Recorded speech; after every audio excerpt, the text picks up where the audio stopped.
let's go to turning points. You cool with that? Oh yeah. In the game.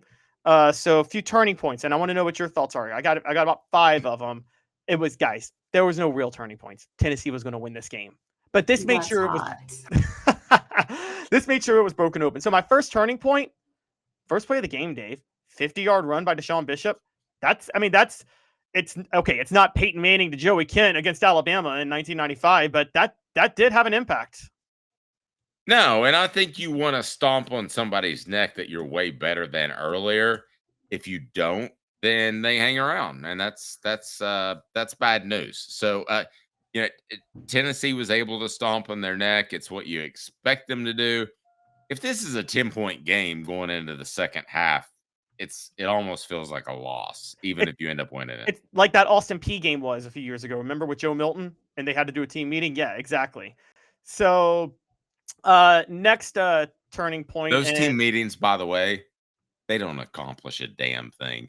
You go in there and you have this team meeting, especially if there are no coaches there. You go in with one problem, you come out with 18 problems. Go ahead.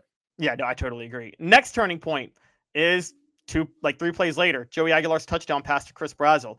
Another part that's underrated, Dave, is you don't want that drive to end in a field goal. Like, you want that drive to end in a touchdown, because if it ends in a field goal, then you've got a, I don't know, when you're playing an FCS school, it just doesn't feel good when you end a drive in a field goal. Does that make sense? Yep. Completely agree. Yep. That's my next turning point. Now, my third one, it's the Boo Carter punt return. What a lot of people forget, the first one, the 34-yard. Yeah, I was getting ready to say which one. He looked like he was about to break 3. Yeah, the 34-yard one. I guess his second one that set up the touchdown the first time, a 34-yarder. Tennessee had a field goal on the previous drive. They were only up 10-0, and you felt that maybe the offense was stalling a bit. And then Boo Carter does that, and I think that really got things going in a big way for that. So that's my third turning point of the game. I mean, Boo Carter just totally changed it. And I just want to say this again. The stop factor.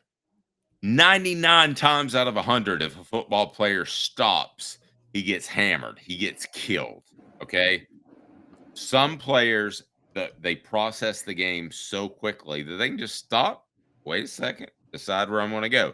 That's Boo Carter. I'm talking about that's the same sort of trait that Barry Sanders had. And I'm not just, throwing out these incredibly hyperbolic comparisons, but they're out there. Guys, stop, chill, and then go. That's not taught. That's a good way to get killed.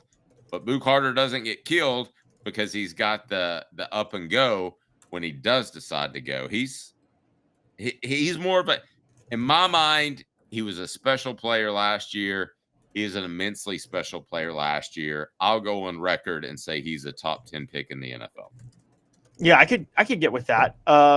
So my third one, Boo Carter's, not Boo Carter, my fourth turning point, Joshua Joseph's sack. If you remember, Dave, this was key.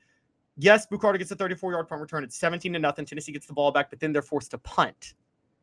That was a problem because they weren't able to break the game open. And you're like, if ETSU just does one decent drive, it's a 2-score game in the second quarter, and you don't want that. But Joshua Josephs then sacks Jacoby Criswell. That sets up my final turning point of the game, in which it sets up the punt in which Boo Carter had his 40-yard punt return to create a 5-yard touchdown drive. By that point, Tennessee's up 24-0 in the first quarter, and this game is over. Yeah, a couple of notes. I want to go to the message board along those lines. Elias says Boo is just saying there is a reason I was locked in on Boo despite the negatives. You should be. Here's another great example that Elias brings up. Dion would stop at times. It felt like at times that he stopped in the middle of the field and had tea and crumpets before he decided to take off with his 4.18 speed.